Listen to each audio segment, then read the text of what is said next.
ಉತ್ಸಾಹ ಮಾಡಿ ಬರ್ತಾರೆ. ಅದೇ ನಾವು ಇನ್ನು ಜಾಸ್ತಿಯಾಗಿ ಹೆಚ್ಚಿನವಾಗಿ ಬಂದು ಮಹಾಕಾಭಿವೃದ್ಧಿ ಪಾತ್ರರಾಗಿದ್ದೇನೆ. ಮುಂದೆಲ್ಲ ಇದೇ ಮಾಡ್ತೀರಿ. ಅವ್ರು ತಪ್ಪಲ್ಲ, ನಮ್ಮ ಮಕ್ಕಳಿಗೆ ಮಾಡ್ತಾರೆ, ನಮ್ಮ ಮಕ್ಕಳಿಗೆ ಮಾಡ್ತಾರೆ. ಅದರ ತಾಯಿ ನಮ್ಮ ಮನವರ್ಗ ಹಾಗೆ ಮಾಡಿ ಅಂತ ಆ ತಾಯಿಗಳಿಗೆ ಹೇಳ್ತೀರ.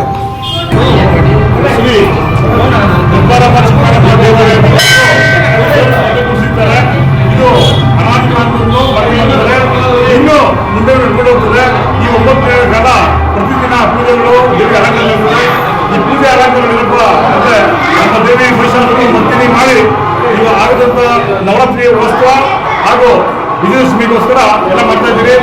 ಇವೆಲ್ಲ ಹಬ್ಬ ಆಚರಣೆ ಮಾಡೋದು ಏನಪ್ಪ ಅಂದ್ರೆ ನಮಗೆ ಮಳೆ ಬೆಳೆ ಚೆನ್ನಾಗಲಿ, ಎಲ್ಲರೂ ಆರೋಗ್ಯ ಇದೆ ಅಂತ ಈ ದುರ್ಬಲಮ್ಮ ಸುಬ್ರಹ್ಮಣ್ಯ ಇದೆ ಅಂತ ನಾನು ಮುಗಿಸ್ತಾ ಇದ್ದೀನಿ.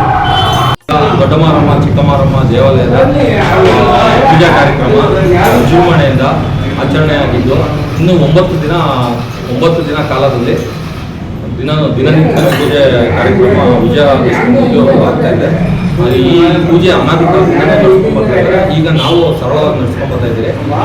ಎಲ್ಲ ಸಮಸ್ತ ನಾಡಿನ ಜನರಿಗೂ ಹಾಗೂ ಪೇಟೆಯ ಯಜಮಾನರು, ದೊರೆಗಳು, ಗೃಹಸ್ಥರು, ಆಮೇಲೆ ನಮ್ಮ ಸ್ವಾಮಿಗಳಾದ ಶಿವಕುಮಾರ್ ಸ್ವಾಮೀಜಿ ಎಲ್ರಿಗೂ ಮಾಡಿ ಈ ಕಾರ್ಯಕ್ರಮದ ಭಾಗಿಯಾಗಿರೋಂಥ ನಮ್ಮ ಎಲ್ಲ ಬಂಧು ಮಿತ್ರರು ಮತ್ತು ನಮ್ಮ ಸ್ನೇಹಿತರು ಎಲ್ರಿಗೂ ಅಭಿನಂದನೆ ಸಲ್ಲಿಸ್ತಾ ಈ ಕಾರ್ಯಕ್ರಮ 9 ದಿನ ಯಶಸ್ವಿಗೊಳ್ಳುತ್ತೆ ಅಂತೇಳಿ ನಮ್ಮ ಕನಕ ಸೇನಾ ಅಧ್ಯಕ್ಷರಾದ ಮಂಜುನಾಥ್ ನಮ್ಮಿಂದ ವಿಜಯದಶಮಿ ಪ್ರಯುಕ್ತ ಇವತ್ತು ನಮ್ಮ ಗುರುಪೇಟೆಯ ಆದಿಶಕ್ತಿ ದೊಡ್ಡಮಾರಮ್ಮ ಹಾಗೂ ಚಿಕ್ಕಮಾರಮ್ಮ ದೇವಿಗಳು 9 ದಿನಗಳ ಕಾಲ ಪಟ್ಟಕ್ಕೆ ಕೂರಿಸಿ ವಿಜಯದಶಮಿ ದಿವಸ ಜಂಬೂ ಸವಾರಿಯನ್ನು ಹೊನ್ನಿಮರ ಕರೆಯುವ ಪದ್ಧತಿ ಆದಿಕಾಲದಿಂದಲೂ ನಡ್ಕೊಂಡು ಬರ್ತಾ ಇದೆ.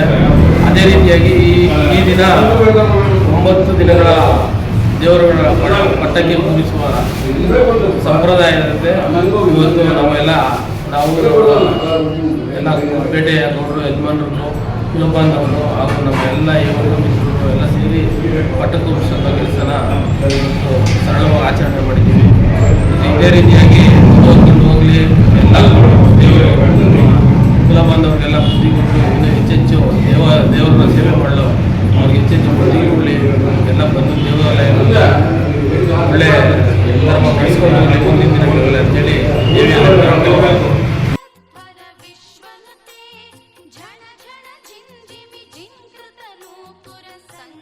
ಮೋಹಿತ ಭೂತಪತೆ ನಟಿನ ನಟಾರ್ಧ